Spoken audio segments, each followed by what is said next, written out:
guys, my name is Teena and today is another food review. It's another episode of Let Me Try It. A lot of you have requested the next pastry cookie that I will have to try by a celebrity. And one of the most requested talaga is Mood by Liz Uy. So ayan, marami sa inyo na nag-request and I am here to satisfy your request. Ano daw? Pasensya na po, medyo oily yung face ko. It's been a long day. You're here naman for the cookie, not for me. Disclaimer lang ulit, guys, kasi dun sa dating review, marami sa inyo nagalit sa akin sa pricing ni Jenilyn. I just want to remind you that I do not own these cookies. I am just reviewing it. I am just a consumer.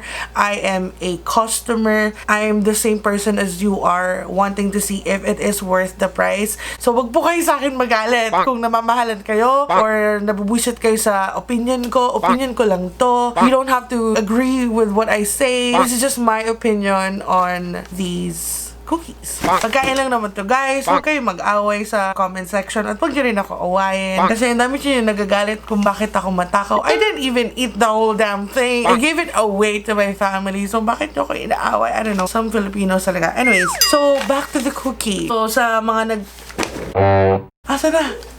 Guys, ito ang enjoyment ko ngayon. Bumapatay ako ng lamok sa kwarto ko. Lagot siya sa akin mamaya.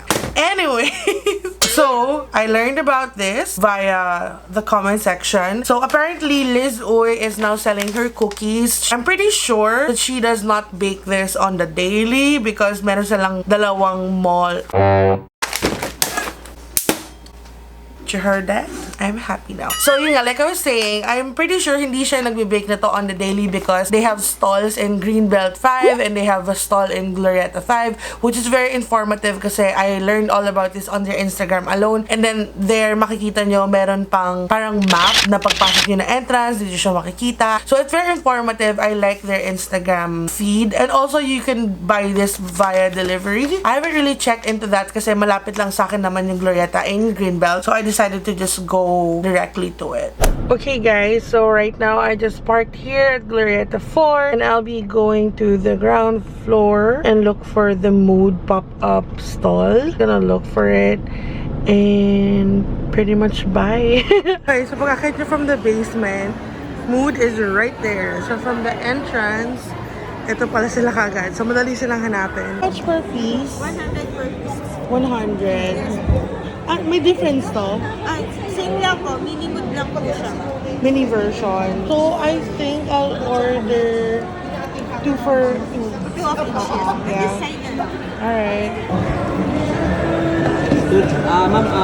It's very, very, very easy to find, so that's a good thing. From what I noticed on their Instagram, they have 2 flavors. They have the chocolate chip and then they have the double chocolate. And now matcha. I got 2 of each and I'm going to taste it in front of you guys. Ito yung packaging niya pag binigay sa inyo when you buy it sa mall. They also have a boxed option na you can buy the minis. Actually, sa totoo lang, sana yung minis na yung binili ko. Kasi ang dami. Like, it's 15 mini cookies for 500 pesos. This is 4 cookies for 400 lang. So, parang feeling ko, mas nakakabusog. It's maganda rin tignan sa mata yung maliliit na madami kaysa sa like, isang malaking whatever. It's known to be quite chunky as well. Ito siya. It comes in a paper. Ay! No! So, ganito yung itsura niya. If you ask me, it looks amazing. This is 100 per piece. It's about half the size of the chunky dough. I don't want to compare. Okay, never mind. It's big.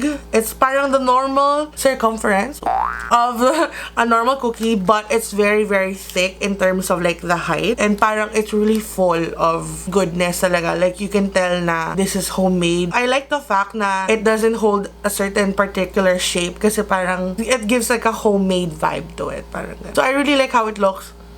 It smells amazing. Like, I smell the sweetness and the saltiness of the cookie. I am not a food critic at all. Just letting you guys know. Don't judge me for my words or whatever. I'm just like explaining to you guys on how I see it. Anyway, so the double chocolate cookie is also 100 pesos. So, I like na hindi siya masyado nag-vary in terms of prices. So, hindi siya masyadong magulo. Kahit double chocolate chip siya, it's also still 100 pesos. So, I think, as a consumer, I think that is great kasi walang parang, ay, Mas mahal yung ganyan. Yung ganon, I don't know. Basta yun. So this is the chocolate chip. It's very, very dark. And then you see all the chunks inside.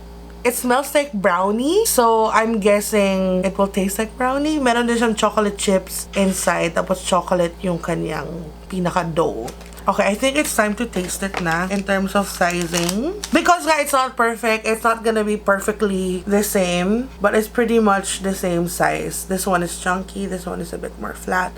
But I'm not sure if it's like in general na more flat or nagkataon lang na yung pagkaka-mold nila. Oh my god, crumbs pala yung natikman ko. Ang sarap na. So 100 pesos, that's a very normal price for a cookie to me. Honestly, titikman ko muna bago ako magsalita. So I'm trying now the chocolate chip.